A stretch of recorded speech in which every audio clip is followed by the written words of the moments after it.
Peterborough City Council's interest in energy goes back lots of years. Peterborough was one of the original environment cities in the UK, one of the original sustainable travel towns, and it believes that it's got a leadership role, not just locally but nationally, on how you can best deal with energy. Energy is important. Price rises that the council is seeing, together with businesses and the communities, hit home hard in the pockets. From the council's perspective, we've seen reductions in government funding of 32% over 4 years. So we have to think, well, how can we plug that financial gap? And looking at energy and how it's dealt with, how renewable energy is dealt with, helps us deal with that financial problem. Firstly, it'll help us generate valuable income that'll protect frontline services, but also give us a position where we're not exposed to high energy hikes in the future, which are really important for our budget. The second major benefit of looking at energy is that we want to contain the price rises that we could be facing up and down the country, and particularly for local people in the future. Our political ambition for our members is to be home of the environment capital, and renewable energy generation, energy efficiency fits firmly into where we want to go as an authority. So for Peterborough, it's really, really important that we focus on energy for our future.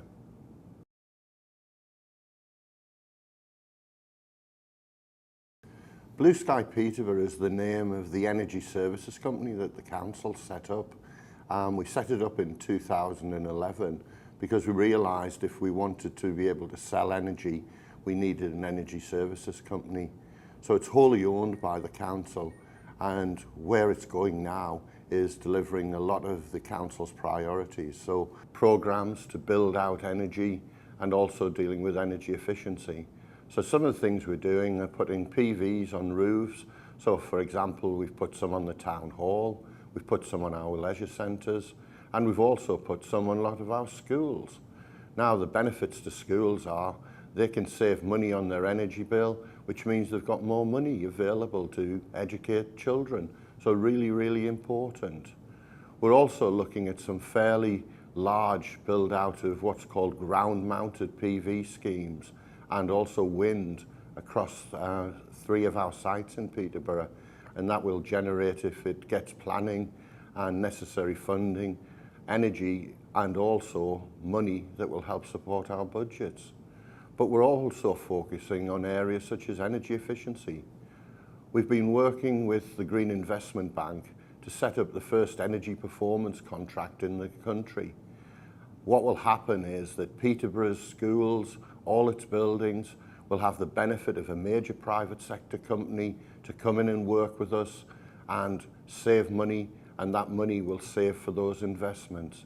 So it's really good, reduces the carbon footprint, reduces the amount of money that's been spent on energy. So everybody's going to win. And the real benefit of that contract is we've set it up in such a way that any local authority in England can actually sign into that contract. So we'll have proved that these things can work, and every council up and down the country can actually use it and prove that it can work for themselves locally.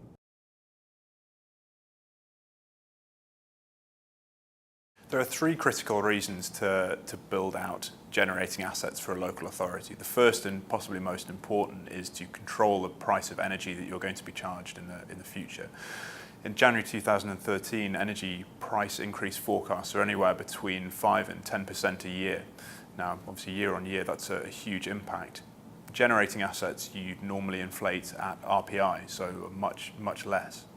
Second reason is that anything you generate over and above what you need to use within your authority, you can export either to your own council or to other councils, and that gives you the ability to create an export tariff. So you're effectively supplying energy to other people. There's obviously associated incentives like the feed-in tariff, renewable heat incentive, things like that. Probably the third point on this is that by creating a generating asset, you're effectively decarbonising your energy supply. Now, for someone like Peterborough, who has an intention to become the environment capital of the UK, that's a really important step to meeting their aspirations, and one that they can't meet just through energy efficiency alone. You need to be generating low carbon energy.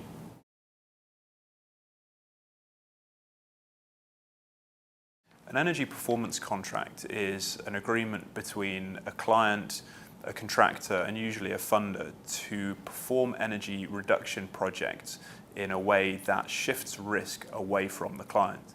Now, for a local authority, there's a couple of really major benefits. What it allows you to do is to run an energy reduction program with someone else paying for it, and that means that you can refurbish your buildings without having to impact your capital budget.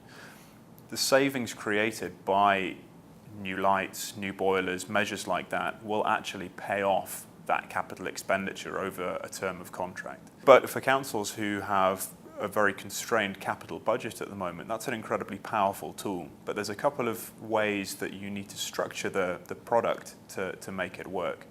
If you look at an average primary school, you might create a £12,000 saving a year, and that's just not enough to attract investment.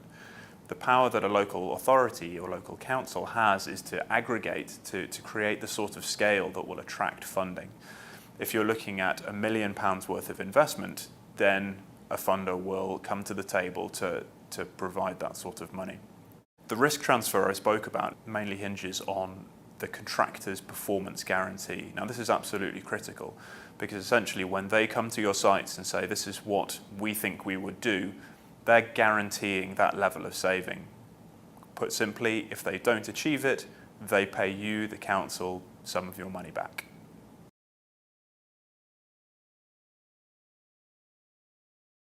The achievements of Blue Sky Peterborough to date are, I would say, in 5 different areas. Firstly, we've built out on some of our key operational buildings, such as the Town Hall. Secondly, we've built out on some schools to give them renewable energy.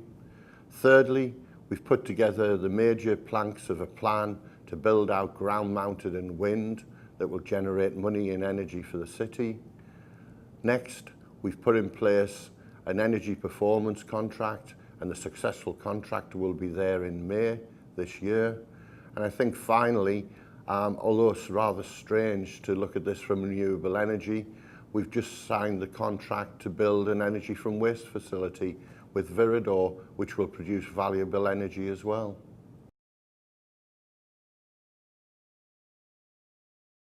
We're really keen to get local authorities involved with what we've been doing. Local authorities up and down the country are trying to do the same things or thinking about the same things that we're doing within Blue Sky Peterborough and Peterborough City Council. So what we've tried to do is make it as easy as possible, as cheap as possible for local authorities to do what they want to do locally. So firstly, if they're interested in renewable generation, we've put in place a framework contract, which means that people can look to this contractor that we've got to put PVs on roofs, and they can save a lot of money and time on procurement. Secondly, the energy performance contract. The Green Investment Bank are really keen that we've created a solution for all English councils.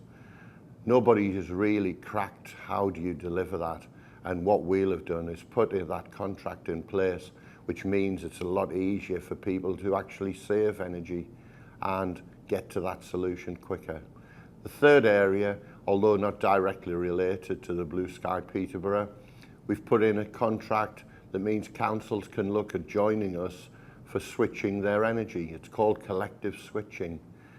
And we've just about to do our first auction on the 29th of January. So by the time that you've heard this, you'll be able to look at our website, www.readytoswitch.co.uk, and hopefully you'll see that a lot of people have saved probably between £150 to £200 each per person, and councils can join that as well, so they can get real benefits out to the community and not just about saving money themselves.